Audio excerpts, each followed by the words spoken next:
Hello friends, welcome to సంస్కృతి ముచ్చట్లు. ఇదైతే పెసరట్టు బ్యాటర్ అండి. పెసరట్టు దానిపైననే ఎగ్ దోశ లాగా చేశాను.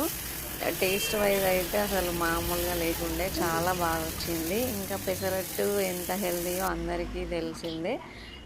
ఫైబర్ రిచ్ ఫుడ్ కాబట్టి చాలా హెల్తీ ఫుడ్. దానిపైన ఇంకా ఎగ్ వేయడం వల్ల మనకి ప్రోటీన్ కూడా చాలా బాగా అందుతుంది. సో మొత్తానికైతే ఇలా వచ్చింది పెసరట్టు ఎగ్ దోశ. దీనిపైన కొద్దిగా ఆయిల్ వేసుకొని దానికి ఇంకా ఉప్పు, కారం, మసాలా లాంటివి వేసుకోవచ్చు. ఇంకా ఇష్టమైన వాళ్ళు ఆనియన్ కూడా వేసుకోవచ్చు, లేదంటే స్కిప్ చేయవచ్చు. ఇది మొత్తానికి పెసరట్టు ఎగ్ దోశ.